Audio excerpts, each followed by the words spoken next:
dari sisi pendidikan saya bukan mendorong kabur aja dulunya ya, tapi bagaimana pandangan saya terhadap orang-orang Indonesia yang kemudian ingin keluar? Apakah itu pertanda bahwa mereka tidak tahan banting? Itu ada yang skalanya lokal, nasional, internasional. Yang tinggi yang mana? Yang internasional itu poinnya tinggi. Nah, makanya saya katakan sebagai seorang kaprodi, sebagai seorang dosen, saya mah akan sangat mendukung. Assalamualaikum warahmatullahi wabarakatuh. Jumpa lagi bersama saya Naura dalam podcast Secret Story. Kali ini yang kita bahas nih teman-teman adalah menyoal hashtag ya atau tagar kabur aja dulu yang lagi viral di kalangan warga Indonesia. Kali ini kita bahas dari sudut pandang akademisi dan juga ada juga nanti narasumber kita ya WNI yang sedang tinggal di luar negeri juga ya. Nah, telah bergabung bersama kami lewat Zoom ada Ibu Ira atau biasa dipanggil Teh Mira ya yang merupakan dosen komunikasi nih di Universitas Padjadjaran Bandung, dan ada juga Om Surya yang saat ini sedang stay di Norwegia. Oke, assalamualaikum Bu Ira dan Om Surya. Selamat datang. Waalaikumsalam warahmatullahi wabarakatuh. Iya, oke, sehat-sehat ya semuanya ya Ibu Mira dan Om Surya. Nah, ini kalau buat Om Surya pagi ya Om ya di sana? Saya di sini jam 6. Jam 6 pagi, beda jam 6. Beda 6 jam ya Om ya. Beda 6 jam ya. Kebetulan di sini lagi winter ya. Jadi belum masuk subuh malah jam 6-nya. Oh. Okay. Masih gelap ya? Masih gelap. Belum. Iya. Nah, jadi nih Bu Ira dan Om Surya kan di banyak yang berseliweran ya di sosmed ada hashtag atau tagar kabur aja dulu. Nah, diduga hal ini itu terjadi karena adanya kekecewaan lah dari masyarakat terutama generasi muda yang menghadapi nih kebijakan pemerintah yang dianggap kurang berpihak kepada kita gitu ya. Nah, mungkin saya mau tanya ke Ibu Ira dulu nih. Sebenarnya ada apa sih Bu ini? Kok fenomena ini bisa terjadi nih? Kalau menurut Bu Ira kenapa? Silakan Bu. Baik, jadi begini ya. Kan kalau kita lihat yang kita bahas sekarang hashtag kabur aja dulu. Sebenarnya dia mungkin bentuk sebuah gerakan pada generasi muda diakibatkan oleh kekecewaan terhadap bagaimana pemerintah mengelola negara ini. Jadi kalau saya lihat perkembangannya isu-isu yang menggunakan hashtag kabur aja dulu itu bagaimana orang-orang membandingkan lebih baik kita kabur ya ke luar negeri, di mana di sana segala situasinya lebih baik daripada di Indonesia gitu. Jadi bisa dikatakan sebenarnya mungkin lebih ke gerakan politik. Tapi kalau saya sendiri sih mungkin kapasitasnya hari ini membahas dari sisi akademisi ya, bagaimana kemudian pandangan saya terhadap orang-orang yang mau kabur aja dulu. Betul. Oke, siap Bu. Nah, kalau dari Om Surya kan pasti ada dengar kan nih berita, di Indonesia heboh banget nih pada mau kabur aja dulu ke luar negeri. Nih Om pas denger ini gimana sih Om? Kalau menurut saya sih itu sah-sah aja ya, karena dari sisi saya melihat dari sisi positifnya adalah kalau misalnya ada teman-teman yang bisa ke luar negeri, artinya dia kalau misalnya mendapat kesempatan yang lebih baik itu sebenarnya membuka lapangan kerja bagi yang ditinggalkan ya. Kalau menurut saya dari sisi profesionalisme ya, karena kebetulan kan kita kan bekerja secara profesional. Kalau misalnya posisi yang saya tinggalkan itu akan menjadi vacant ataupun lowong untuk yang lain ya, terutama yang masih muda gitu. Jadi kalau dari sisi lowongan pekerjaan saya pikir itu sah-sah aja gitu. Silakan. Oke. Nah, tapi nih Bu, apakah fenomena ini bisa dikaitkan gitu ya dengan mungkin kayak faktor genetik di mana generasi milenial atau mungkin saat ini kebanyakan generasi Z gitu ya nggak tahan banting atau gimana, itu ada nggak sih Bu? Bisa nggak dikaitin sama hal kayak gitu? Oke, jadi kalau gerakan kabur aja dulu ya, kalau saya lihat baik itu di TikTok ataupun di Instagram, sebagainya, Pak Surya, saya ini adalah pengamat dan praktisi TikTok ya. Disebutnya aja Ira TikTok, saya itu panggilannya. Bu Ira TikTok ya. Dan juga di Instagram, menurut saya bukan hanya Gen Z ya, Gen milenial juga termasuk yang meramaikan gerakan tagar ini gitu. Nah, dan dia kan sebenarnya seiring ya, tagar itu biasanya dua ya, yang Indonesia gelap sama kabur aja dulu. Betul. Nah, tapi kalau kalau saya melihatnya dari sisi pendidikan, saya bukan mendorong kabur aja dulunya ya, tapi bagaimana pandangan saya terhadap orang-orang Indonesia yang kemudian ingin keluar? Apakah itu pertanda bahwa mereka tidak tahan banting? Kembali lagi ke yang tadi ya, apa Gen Z tidak tahan banting gitu? Tadi bukan hanya Gen Z yang meramaikan hashtag ini, Gen milenial juga. Ya, kadang terlalu berprasangka buruk loh sama Gen Z. Menganggap Gen Z ini paling tidak sopan, padahal riset aja menunjukkan yang paling tidak sopan tuh Gen milenial loh kalau di sosial media loh, netizen itu. Jadi saya rasa ini gerakan yang ada di semua kalangan ya. Nah, sekarang pada kemudian sebagai akademisi, sebagai dosen, termasuk sebagai kaprodi ya, bagaimana sih pandangan saya terhadap orang-orang yang ingin meninggalkan Indonesia dan memilih berkarir di luar negeri? Saya sangat mendukung. Meskipun saya tidak kuliah di luar negeri ya, jadi keluar negeri hanya untuk seminar, ya, course, jalan-jalan ya, di luar negeri gitu. Tapi saya sangat mendukung sebagai kaprodi. Bahkan kalau di salah satu instrumen, saya jelas ya. Jelas Bu, aman Bu. Ya. Salah satu instrumen akreditasi itu, jadi kan kita ada tracer study ya terhadap lulusan di prodi kita. Tracer study itu berapa lama mereka waiting time untuk sampai dapat pekerjaan, termasuk jenis pekerjaannya.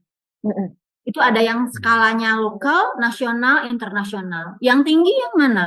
Yang internasional itu poinnya tinggi. Nah, makanya saya sebagai seorang kaprodi, sebagai seorang dosen, saya mah akan sangat mendukung ya, karena itu menunjukkan juga, bahkan visi prodi kami pun menciptakan SDM yang mampu bersaing di skala nasional maupun internasional ya kan. Kemudian membuktikannya bagaimana ya, ketika lulusan kami terserap di luar negeri gitu. Jadi hal ini tuh sebenarnya hal yang sangat wajar, hal yang harus disupport ya, pada bagaimana lulusan atau orang-orang Indonesia yang berkesempatan dan memiliki kemampuan untuk berkarir di luar negeri gitu. Bahkan ya, prodi saya itu setiap tahun memanggil alumni gitu. Jadi kalau kita punya alumni di luar negeri tuh pas pulang ke Indonesia misalnya ya, sini mampir ke karena saya prodinya manajemen komunikasi, sini mampir ke Mankom, ayo didorong adik-adiknya supaya meningkatkan kapasitasnya agar bisa bersaing di luar negeri gitu. Jadi itu ada indikator di akreditasi juga, lulusan luar negeri, lulusan yang bekerja di perusahaan multinasional, ya kan? Berarti kan perusahaan asing bekerja di luar negeri itu tinggi. Artinya apa? Secara akademik ini didukung gitu. Ya berarti kalau dari sudut pandang akademik, apa ya Bu ya, motivasi untuk mengembangkan diri itu bagus ya kalau misalnya kita mau keluar negeri gitu ya, untuk kerja, untuk kuliah, apapun itulah ya sebutannya. Nah, kalau misalnya dari Om Surya, gimana Om? Bisa nggak nih disamaratakan, wah iya ini emang bener nih, Gen Z nih nggak tahan banting makanya mau kabur ke luar negeri. Gimana Om? Kalau saya melihat dari mungkin saya kurang tahu ya detail kehidupan Indonesia bagaimana ya. Tapi kalau saya melihat dari sisi orang Indonesia yang tinggal di luar negeri, kalau menurut saya malah kesempatan untuk atau keinginan untuk pergi ke luar negeri itu merupakan tantangan tersendiri ya. Artinya tambahan malah dibanding hanya tinggal di Indonesia gitu. Mungkin effortnya yang atau usaha yang dibutuhkan untuk tinggal di luar negeri, saya pikir itu harus dihargai ya gitu. Terus kalau misalnya kita melihat kita bandingkan dengan orang yang tinggal di luar negeri yang berasal dari negara-negara lain ya. Kalau maksudnya di sekitar Asia ataupun Asia Tenggara gitu ya. Sebenarnya Indonesia sendiri itu termasuk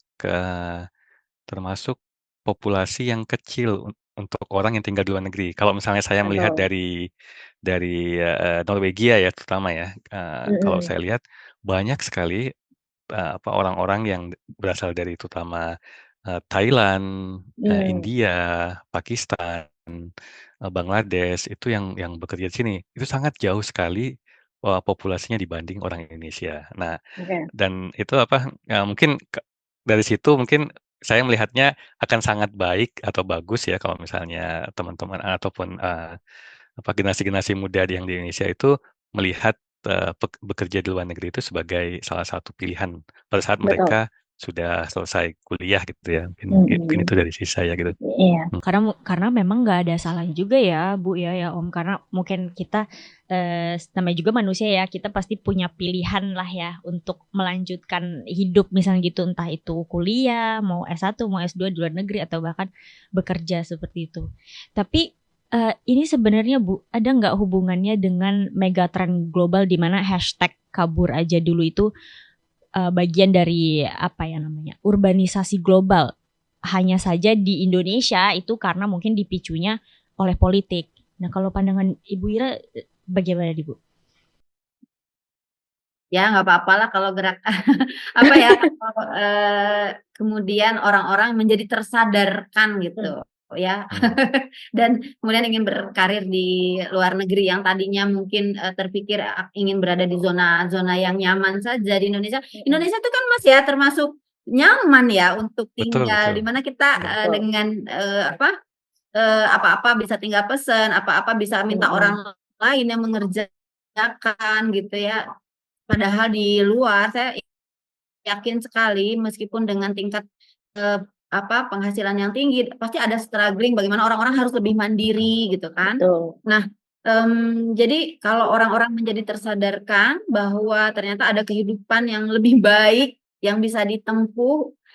Jadi orang tuh kita harus bermanfaat ya. Bermanfaat tuh untuk pertama untuk diri sendiri, untuk keluarga, kemudian untuk masyarakat lah ya. Betul. Sekarang kita tadinya hanya berpikir berkarir tuh di Indonesia saja, tapi dengan kejadian ini kemudian kita berpikir, wah ada banyak tempat di belahan dunia ini di mana kita bisa bermanfaat untuk 3 hal tadi, untuk diri saya sendiri, untuk keluarga saya, dan juga untuk masyarakat. Termasuk ini ya, tinggal di luar negeri apakah kemudian jadi kita tidak berkontribusi terhadap Indonesia? Enggak juga, kata saya itu pikiran yang picik ya malah ya, ketika kita menganggap misalnya ya kemarin ada pernyataan dari menteri yang menyatakan orang yang ke luar negeri itu tidak punya nilai nasionalisme ya. Nasionalisme. Menurut saya itu sebuah pernyataan yang sangat disesalkan ya. Karena kalau kita berbicara tentang nasionalisme, bagaimana mungkin Mas Surya juga bisa bercerita lah bagaimana orang-orang Indonesia yang di luar juga tetap menunjukkan kecintaannya terhadap tanah air, berkarir di sana, menyediakan ruang-ruang pada orang-orang Indonesia yang juga ingin berkarir, membantu pulang ke Indonesia juga bisa sharing ya tentang kehidupan yang lebih baik. Ya kalau bicara tentang nasionalisme, di Indonesia yang tidak nasionalisme juga banyak ya. Tahu lah. Jadi menurut saya gerakan-gerakan politik seperti ini, saya melihat sisi positifnya ya, bagaimana orang-orang mampu membuka mata, mencari kemudian kesempatan-kesempatan untuk bisa lebih mengoptimalkan potensi yang ada di diri dia. Kalau menganggap bahwa dengan potensinya yang ada di Indonesia tuh tidak terhargai gitu. Iya betul, karena memang tidak ada salahnya juga kan Bu ya mencari kesempatan, mencari peluang baru di negeri orang lah gitu ya, atau di tempat baru. Nah, tadi bicara soal nasionalisme tuh, itu saya juga mau nanyain ya. Kan tadi Bu Ira udah menjelaskan ya itu sebenarnya nggak perlu sih ya diutarakan seperti itu, apalagi dari seorang menteri gitu ya. Kalau dari Mas Surya sendiri nih, sebagai orang yang lama nih ya, stay di luar negeri, khususnya lagi di Norwegia gitu ya. Sebenarnya emang benar nggak sih kalau misalkan bener nih generasi muda tuh atau orang yang tinggal di luar negeri tuh sama sekali nggak ada atau dipertanyakan lah jiwa nasionalismenya. Kalau menurut Om Surya gimana nih Om mendengar pernyataan tersebut? Iya, kalau menurut saya mungkin itu kurang tepat ya pernyataannya ya. Kalau kita yang tinggal di luar negeri ataupun saya gitu ya, kebetulan kita ada seperti cara menunjukkan cara untuk menunjukkan nasionalisme kita itu berbeda-beda ya mungkin. Jadi kalau misalnya di komunitas kita itu kita yang tinggal di Norwegia itu kita ada kegiatan 17-an setiap tahunnya ya dan walaupun terus apalagi terutama untuk anak-anak kita ya, karena anak-anak ini Betul. kan mereka kayak kebetulan kedua anak saya juga lahirnya di sini ya. Jadi Mm-mm. kita kita keep di rumah misalnya kan, itu kita pakai bahasa Indonesia. Jadi mereka alhamdulillah kedua anak saya bisa berbahasa Indonesia walaupun mereka sesama anak Indonesia yang Ya, tinggal di sini mereka pakai bahasa Norwegia ya, tapi ke orang tua dan ke nenek-neneknya yang di Indonesia mereka bisa berbahasa. Nah, untuk ke nasionalisme dari sisi profesionalisme, kita di sini juga ada seperti organisasi ya, organisasi.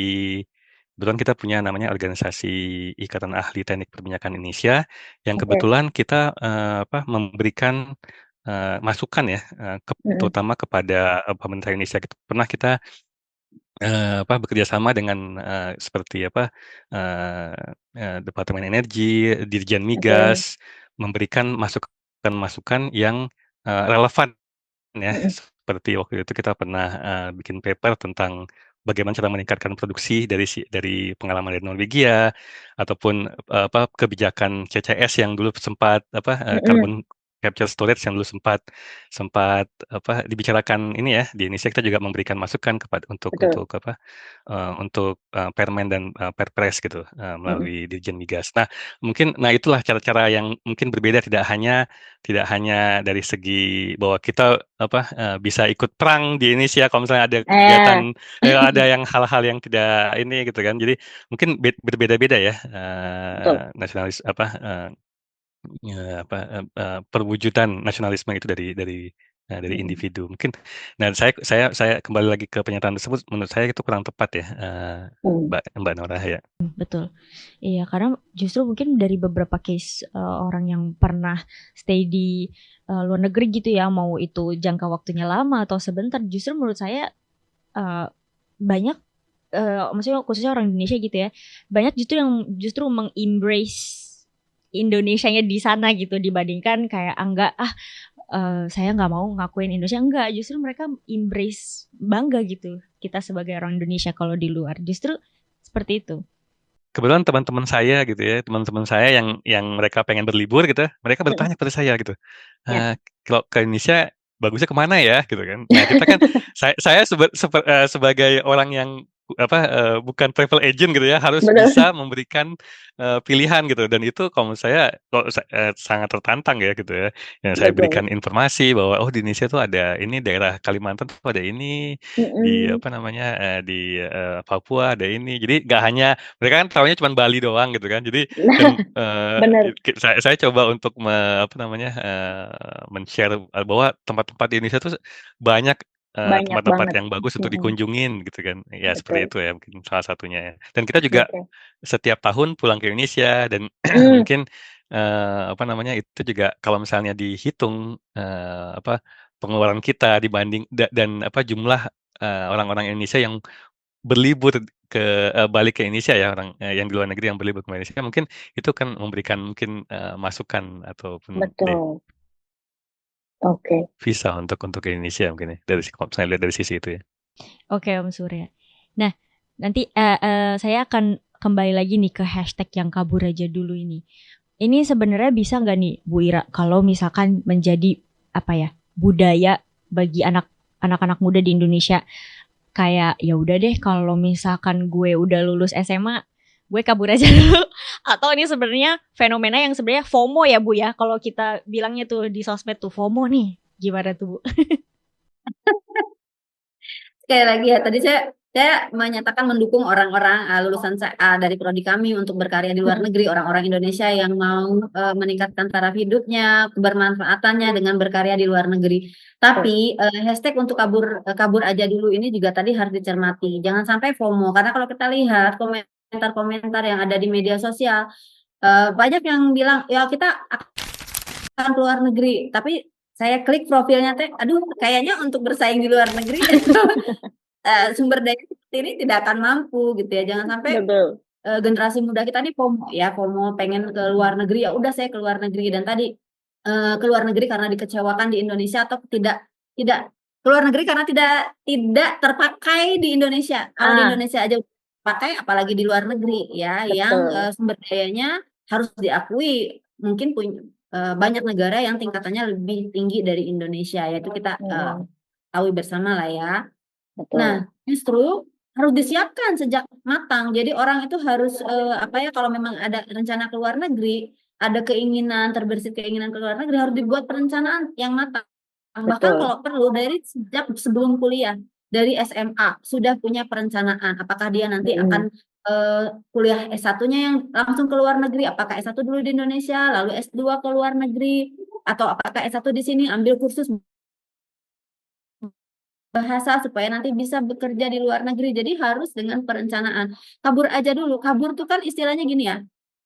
Ada satu kondisi di mana kita mau tidak mau memang harus pergi gitu, harus Iya. pergi Mm-mm. tanpa persiapan yang matang bisa jadi. Nah, itu yang harus Betul. dihindari. Saya khawatirkan jadi hashtag kabur aja dulu ini ditelan mentah-mentah oleh Mm-mm. orang-orang yang tidak melihatnya secara lebih dalam.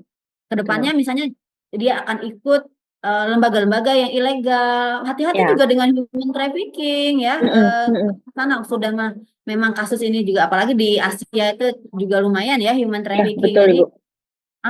dulu kan juga pernah tuh kejadian tahun berapa ya yang Mm-mm. rame diiming-imingi ke Jerman katanya Ya. banyak yang ikut di sana kan itu perdagangan manusia juga ya Mm-mm. dipekerjakan dengan upah sangat rendah gitu ya menjadi Betul. kuli dalam tanda kutip. Nah, itu Mm-mm. yang harus diperhatikan. Jadi menurut saya bukan digembar-gemborkan. Saya mah sebagai akademisi ya, karena itu kan Ya. gerakan politik. Saya sebagai Mm-mm. akademisi bukan kabur aja dulunya yang saya dukung, tapi Ya. mendukung bagaimana orang-orang Indonesia mau berkiprah di luar negeri. Kiprahnya sesederhana tadi Mas Surya sampaikan ya. Iya. Orang bisa tahu ada Indonesia sebagai sebuah negara, itu udah kiprah yang sangat luar biasa. Betul. Karena banyak orang yang nggak tahu ada negara yang bernama Indonesia gitu. Iya. Ya, Taunya Bali ya Bu ya. nah, iya bisa Waduh. berkontribusi. Belum lagi tadi ya devisa yang dihasilkan yang salah Betul. orang bekerja di luar negeri devisanya masuk juga ke Indonesia ya, jadi hal Betul. positif yang bisa kita dapatkan dari saudara-saudara kita yang memang punya niat, kemauan dan usaha untuk bekerja di luar negeri begitu. Iya, jadi nah ya ini juga buat teman-teman di podcast juga ya Bu ya, insight dan pencerahan bahwa kalau kabur aja dulu itu bukanlah motivasi untuk kayak udah sekedar kabur, tapi harus ada tujuannya kita mau ngapain gitu. Kan pasti kalau hidup kan pasti kita harus ada tujuannya ya Bu ya, harus ada perencanaannya yang matang. Nah, tapi kemarin juga ada yang heboh juga ya Bu ya, mungkin ada beberapa pro kontra lah ya. Respon dari pemerintah gitu ya, mungkin daripada para menteri. Terus ada juga yang sempat bilang kayak ya udah kabur aja sana nggak usah balik. Itu saya juga sampai kayak loh kaget ya. Seharusnya gimana sih Bu respon dari pemerintah Bu? Kalau menurut pengamatan Bu Ira melihat kan ini kan fenomenanya cukup besar gitu Bu.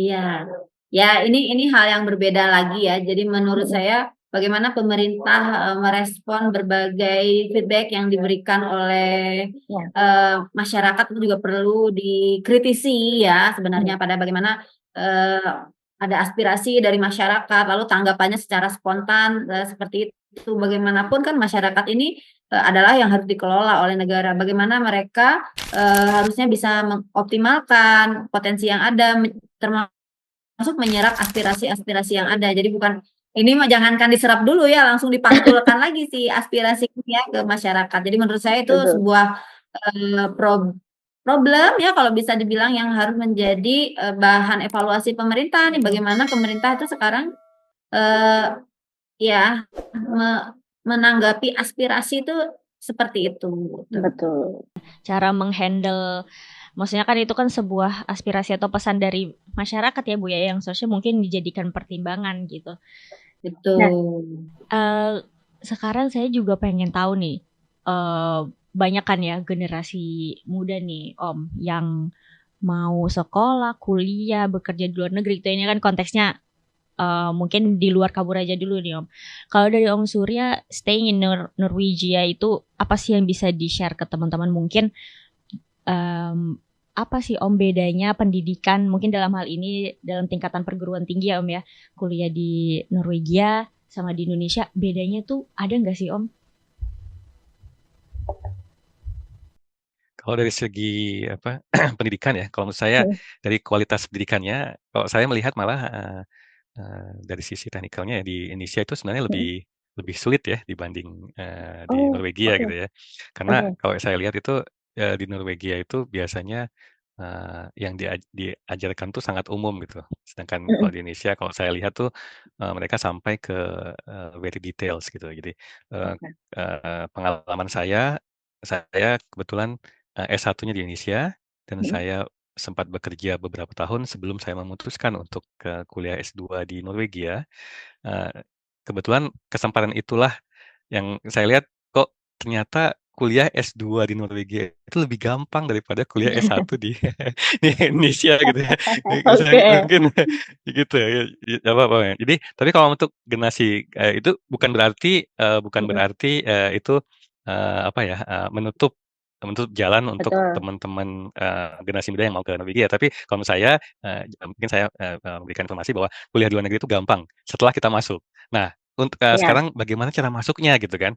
Nah Mm-mm. kalau mungkin berbeda ya di setiap negara ya, apakah Mm-mm. kalau di Norwegia kebanyakan yang kuliah S1-nya itu masih berbahasa Norwegia gitu. Jadi Oke. eee, kebanyakan ya mungkin sekitar 99% itu Mm-mm. berbahasa Norwegia. Jadi di Mm-mm. sini programnya adalah bagi yang dari luar negeri biasanya mereka akan ikut pendidikan 1 tahun dulu Oh. untuk belajar belajar bahasa Norwegia, baru Mm-mm. mereka melanjutkan kuliah S1 di Norwegia. Nah, itu biasanya juga untuk warga negara yang di EU ya. Kalau Oke. di luar EU Mm-mm. itu belum ada kebijakan itu Mm. gitu, ataupun saya melihatnya masih untuk apa namanya, orang-orang yang mempunyai izin tinggal di Indonesia. Nah, untuk orang Mm-mm. yang di Indonesia, kalau menurut saya yang sangat apa ya, istilahnya seksi ya istilahnya, Ya. ya adalah untuk apply S2 gitu. Jadi mereka Oke. apa, S1-nya di Indonesia, nanti S2-nya melanjutkan di Norwegia. Nah, Hmm. biasanya tuh teman-teman di sini ya yang S2 di Norwegia biasanya mempunyai kesempatan untuk melanjutkan bekerja di sini gitu ya. Oh, oke. Tergantung dari tentunya kesempatan bekerja ya. Nah Mm-mm. itu kalau menurut saya strategi yang bagus ya. Kebetulan kalau misalnya kita mendapat apa, eee, mendapat istilahnya visa untuk studi Betul. di sini, Mm-mm. itu sebenarnya kita bisa bekerja part-time ya, Oh, oke. Oke. bukan full-time. Jadi kita sebenarnya bisa untuk mendapatkan istilahnya tambahan uang ya Mm-mm. untuk Mm-mm. kuliah. Nah, eee, pilihan yang lain adalah melanjutkan S3 di sini. Nah, Mm. kalau di sini S3 itu sifatnya itu visanya itu bukan visa studi. Jadi visanya itu visa bekerja. Oh, Jadi di sini kalau S3 oke. itu disamakan dengan kita bekerja di perusahaan ataupun Ya, istilah ininya bekerja. Jadi visanya adalah visa bekerja. Jadi kalau menurut betul. saya itu juga salah satu pilihan ya untuk Ya. bisa mendatang ke Norwegia dan biasanya Mm-mm. orang Norwegia walaupun mereka di sini pakai bahasa Norwegia, mereka semua bahkan di apa namanya, di transportasi umum mereka semua bisa bahasa Inggris ya. Oke. Jadi itu bahasa sebenarnya bukan begitu masalah ya kalau kalau Betul, di betul. Norwegia gitu. Mm-mm. Terus nggak ada halangan ya Mas ya kalau bahasa kalau di sana ya, maksudnya masih Betul. tetap bisa pakai bahasa internasional ya, bahasa Inggris. Oke. Mm-mm. Nah, eh, saya juga mau tahu nih mungkin kayak pandangan dari Bu Ira, apakah kondisi itu sekarang tuh sesulit ini ya Bu ya? Mungkin terutama mencari kerja pasca lulus kuliah gitu. Mungkin khususnya buat yang fresh graduate ya, yang S1 gitu. Emang ya sesusah itu ya mencari kerja setelah kuliah gitu Bu. Oke, Jadi saya mungkin mau menggambarkan di prodi saya aja ya, yang saya punya Betul. datanya. Jadi kan kita setiap tahun itu mahasiswa setelah 3 bulan lulus kita melakukan tracer study ya, mengecek sejauh mana sih mahasiswa kita diterima. Dan untuk prodi saya itu keberterimaan mahasiswa itu di 3 bulan. Jadi 3 bulan waktu menunggu mereka sampai dapat pekerjaan itu di 3 bulan. Ada yang beberapa yang sampai 6 bulan, tapi yang di atas 6 bulan itu sangat jarang ya. Artinya apa? Artinya sebenarnya tingkat keberterimaannya di industri juga tinggi. Mungkin ini kaitannya juga apa ya dengan pendidikan yang ada di sebuah prodi. Kalau prodi kami kan kebetulan memang setiap tahun mengadakan evaluasi kurikulum, memanggil para alumni, menanyakan kira-kira nih adik-adik kalian itu harus diajarin apa sih supaya bisa diterima di industri tempat kalian bekerja. Lalu mereka ngasih masukan ya. Jadi ini mata kuliah ini nih Bu Ira nggak relevan, ini harus dibuang, ganti dengan yang apa gitu. Jadi keberadaannya cukup cukup membanggakan lah ya. Bahkan beberapa mahasiswa itu sebelum mereka lulus sudah bekerja. Bahkan beberapa perusahaan pernah datang ke prodi meminta anak itu supaya diluluskan karena mau direkrut juga. Jadi sebenarnya adalah ketika ini mungkin autokritik juga ya buat kami para pengelola kampus ya. Jadi bagaimana kita menyiapkan sumber daya manusia yang dapat memang langsung berkiprah gitu, langsung bisa memenuhi kebutuhan industri gitu, kebutuhan di masyarakat lah ya, entah itu perusahaan profit ataupun non profit. Nah, di sisi lain kami juga mendorong karena kan sekarang kecuali pekerjaan-pekerjaan yang sangat-sangat spesifik yang mungkin Mas Surya di tambang yang memang khusus membutuhkan anak teknik perminyakan ya gitu. Tapi ada banyak pekerjaan di mana yang mereka cari adalah skill-skill yang umum itu nanti lulusan dari berbagai prodi itu bersaing untuk mendapatkan pekerjaan yang terbuka tersebut. Jadi anak-anak juga harus dilatih untuk memiliki kemampuan kepemimpinan yang baik, kemampuan komunikasi yang baik, kemampuan analisis, memberikan solusi gitu untuk permasalahan-permasalahan sesuai bidangnya ya yang ada di perusahaan. Jadi nah ini saya karena kebetulan juga kesayangan saya Bebek suami saya kan orang industri ya. Jadi dia bilang ya, kita tuh butuh banget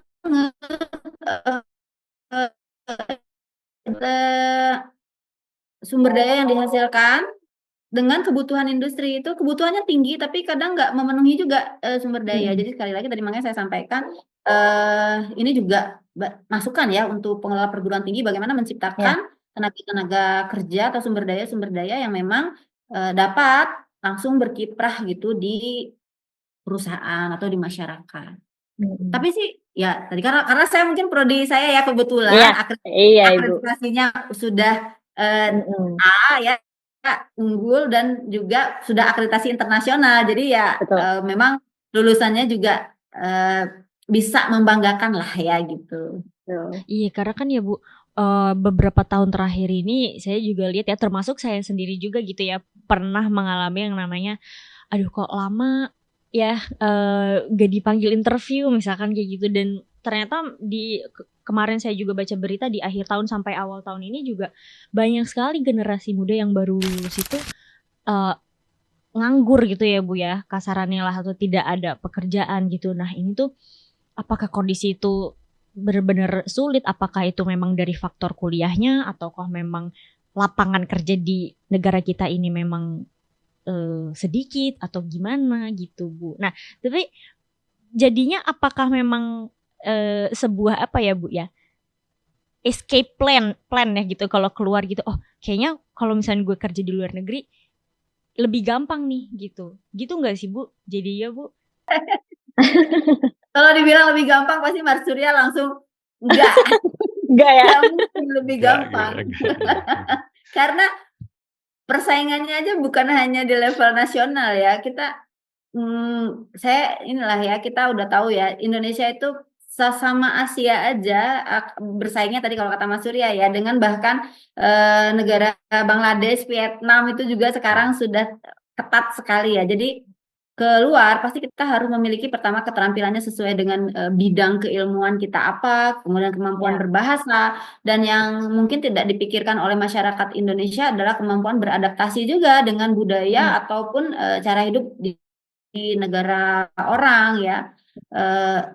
Maka tadi saya pikir orang-orang yang tidak mampu beradaptasi di Indonesia, tidak mampu beradaptasi dengan kebutuhan di dalam negeri, maka akan sulit untuk bisa memenuhi ekspektasi atau kebutuhan kerja di luar negeri.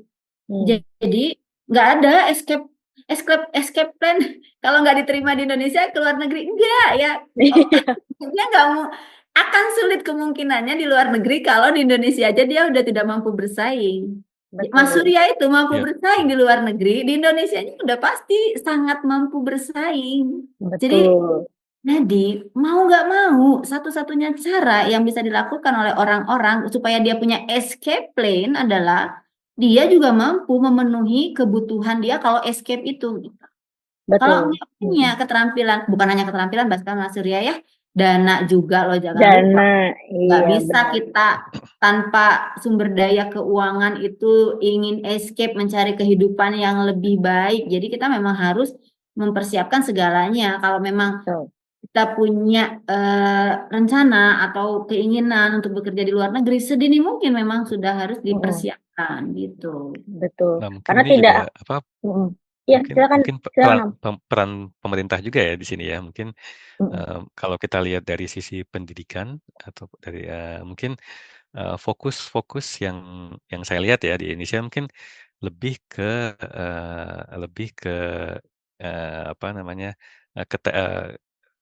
pendidikannya itu lebih ke matematik, hal-hal yang mungkin tidak perlu untuk semua orang gitu ya. Mungkin tapi kalau saya lihat di Norwegia ya mereka terutama di pendidikan SD atau SMP mereka malah fokusnya ke soft skill ya. Bagaimana mereka bekerja sama, bagaimana mereka mengutarakan pendapat gitu ya. Hal-hal itu yang ditekankan di awal-awal pendidikan sebelum menuju ke lebih detail yang mungkin perlu juga ya kita harus bagus di matematik, tapi nggak semua orang perlu matematik, nggak semua orang perlu biologi gitu, fisika gitu. Nah itulah yang harus jadi masukan dari untuk pemerintah ya kan ya, untuk menyiapkan generasi yang ready pada saat mereka telah menyelesaikan pendidikannya gitu ya, untuk bersaing kata Ibu Ira tadi ya gitu. Ya karena mungkin bisa jadi tantangan juga ya buat pemerintah kita juga melihat situasi saat ini, karena memang seperti yang tadi Om Surya bilang, saya waktu itu pernah setahun ya tinggal di Australia. Itu saya kelas 3 SD dan saya ada diajarkan matematika, tapi matematikanya dasar, berbeda banget sama di Indonesia gitu. Waktu saya merasakan ya belajar di Indonesia gitu. Di sana itu memang lebih ke soft skill, cara berkomunikasi, cara kita bisa menghargai orang lain, beradaptasi. Confidence itu benar-benar diasah juga di sana. Jadi kita disuruh tampil segala macam gitu. Balik ke Indonesia, nilai saya merah semua. Matematika dan lain merah semua, iya. Nah itu sebenarnya juga kadang suka dipandang sebelah mata juga ya, kalau misalkan jurusan itu yang bagus mungkin cuma hanya sejumlah aja, yang kebanyakan mungkin karena kita di Asia, Indonesia yang lebih ke sains gitu ya. Dan kalau saya justru dulu saya bangga banget dulu masuk komunikasi. Dulu orang-orang pada mikir kayak, emang mau jadi apa sih masuk komunikasi kayak gitu. Padahal justru pas di dunia kerja, justru peluangnya itu lebih banyak banget gitu. Dan saya merasakan itu sendiri. Sebenarnya gitu sih. Betul, kalau misalnya di Norwegia ya, kalau kita lihat ya mereka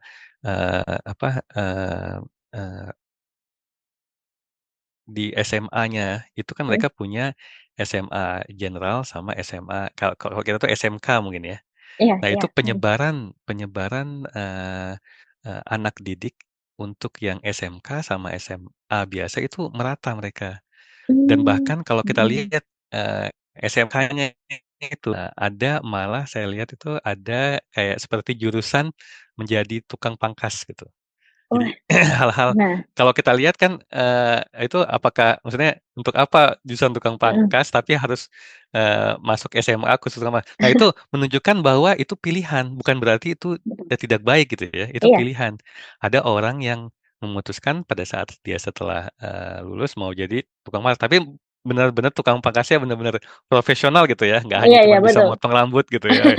Ya tapi, betul, profesional mungkin nah itulah, kalau bisa dilihat ya, pilihan-pilihan kata Bu Ira tadi ya, skill-nya itu sudah disiapkan. Jadi kalau Betul. apa, dari dini sehingga pada saat mereka keluar dari, jenjang pendidikan mereka sudah siap 100% untuk bersaing dengan, bidang-bidang mereka gitu ya. Betul.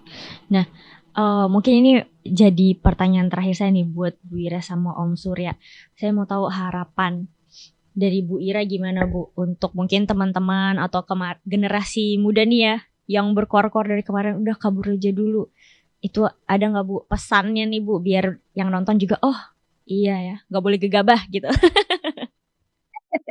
Oke, pesan saya gini ya, kita tuh kalau menjadi manusia sekali lagi ya, kita di mana sih kita bisa meningkatkan harkat kita, harkat keluarga, terus termasuk harkat negara kita gitu. Di mana kita paling bisa bermanfaat. Kita mencari kesempatan dimanapun, baik itu di dalam negeri atau kalau kemungkinan di luar negeri. Nah, buat teman-teman nih yang memang punya keinginan, siapkan keterampilannya dari sekarang ya, ikut kuliahnya yang rajin, yang benar, yang serius, ikut les-les bahasa, kemampuan adaptasinya ditingkatkan ya, dan kemudian dicari tahu tuh persyaratan-persyaratan bekerja apa yang dibutuhkan pasti kan ada negara yang diimpikan ya biasanya ya. Silahkan, tidak apa-apa dengan niat tadi untuk lebih banyak hal yang bisa kita lakukan gitu. Buat teman-teman yang mau memutuskan berkarya di Indonesia juga tentu sangat diapresiasi. Dua-dua jenis ini bisa tetap sama-sama mengharumkan nama Indonesia. Nah, jadi sekarang pilih aja cara berjuangnya, mau berjuang di Indonesia atau berjuang di luar negeri yang sama-sama bisa meningkatkan harkat kita sebagai pribadi ataupun keluarga dan juga negara Indonesia gitu. Betul, itu saya setuju banget Bu. Pilih struggle-nya mau yang mana. Sama-sama struggle. Iya. Nah kalau dari Om Surya apa nih Om yang bisa dikasih wejangan dikit nih Om? Ya saya setuju dengan pendapat Ibu Ira ya, menurut saya, itu pilihan dan once kamu menentukan pilihan kamu ya sebagai generasi muda itu harus fokus ya, jangan, Hmm. istilahnya goyang gitu. Fokus dengan pilihan kamu dan jangan menyerah gitu. Bukan berarti, apa namanya, yang, misalnya, effort yang pertama gagal, itu masih ada effort-effort selanjutnya. Dan itu, kamu pasti akan bisa, apa namanya, mencapai cita-cita kamu kalau kamu fokus dan berusaha semaksimal mungkin gitu ya. Dan itu, eee eee, apa namanya, itu untuk segala apa, untuk, semua lini ya, bukan Betul. berarti hanya untuk, orang yang, mempunyai pendidikan tinggi, tapi walaupun Mm-mm. pendidikan rendah, apabila dia fokus dengan keterampilannya, insya Allah dia akan mendapat jalan apakah itu di Indonesia atau apakah itu di luar negeri gitu ya, Bu, ya, mungkin, dari saya gitu. Oke, oke siap Bu Ira dan Om Surya dah. Jadi itu teman-teman tadi kita baru aja ngobrol-ngobrol, sharing-sharing juga, kita bisa dapat insight yang baru dan pencerahan juga nih dari Bu Ira sama Om Surya. Kalau dari Bu Ira kan dari pengamatan ya Bu ya. Kalau dari sisi akademisi itu gimana, dari sisi pendidikan itu seperti apa. Kalau dari Om Surya juga sudah ada nih teman-teman bisa lihat pengalaman orang Indonesia atau WNI yang bekerja dan kuliah di sana dan itu bisa menjadi pertimbangan juga buat teman-teman yang kemarin tergiur nih untuk akan hashtag kabur aja dulu seperti itu ya Bu dan Om Surya. Oke teman-teman sampai bertemu di episode selanjutnya. Assalamualaikum warahmatullahi wabarakatuh. Terima kasih Bu Ira dan Om Surya. Sama-sama Ya, sama-sama. Naura. Terima kasih Mas Sukses Surya. terus. Terima Sehat kasih, selalu. sampai bertemu lagi. Sampai jumpa lagi ya. Iya. Makasih.